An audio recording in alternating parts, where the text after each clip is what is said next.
Please get ready for the passage.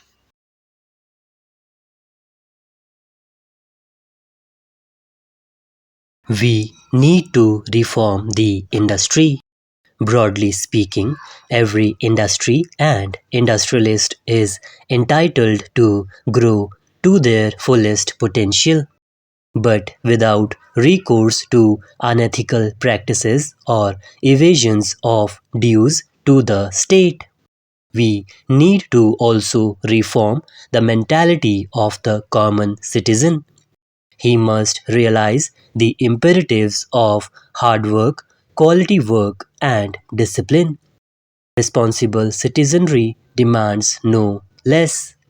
And barring those who belong to the weaker sections of the society and hence deserve all the support of affirmative action that we can render unto them, the others should begin to respect the laws which fashion and govern a sound economy, which means they must pay for what they use.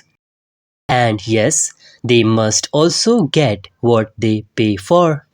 In short, the nation as a whole needs to reform itself in order to be able to effectively face the new challenges and seize the new opportunities of the 21st century.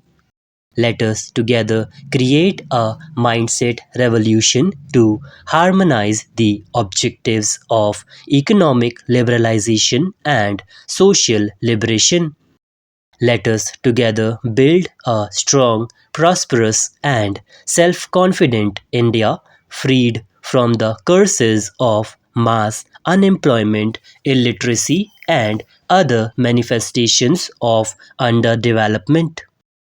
And let us make India a global economic power in the 21st century. The key to translating this vision into reality is growth, growth with employment and equity. In our national agenda, we have pledged to bring sustainable GDP growth into 7 to 8% bracket from the present level of 5%. Many people doubt if it is an achievable target. I would say that this is a moderate target given both India's capacity and necessity. Even at this rate of 7 to 8%, India has to wait for well over half a century to catch up with the developed world. Can we afford to be slower than this? We must grow faster. We can grow faster. We simply have no other alternative. In the sphere of the economy, I should tell you plainly that I have inherited a weak and deficit ridden economy. But I am not complaining. My job is not to harp on the past, but to look to the future, not to complain, but to lead. Shri Kumar has rightly talked about the need to rebuild confidence and morale of industry. He has especially highlighted the issue of bringing back decision making to the fore. I would like to utilize this occasion to tell you and the nation what my government will do in the next 3 months. All of us are legitimately concerned about the prolonged downturn in the economy. Industry, especially, is looking to the government to take necessary steps to kickstart the economy. This is no doubt dictated by the objective of faster economic growth, but it is also necessitated by my own government's stated goal of creating at least 10 million new jobs each year in the economy.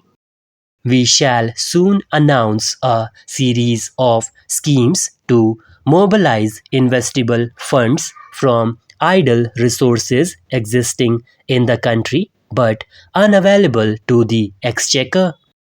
In consultation with trade and industry, we will take all necessary steps to reduce the currently untenable level of NPA as of banks and financial institutions.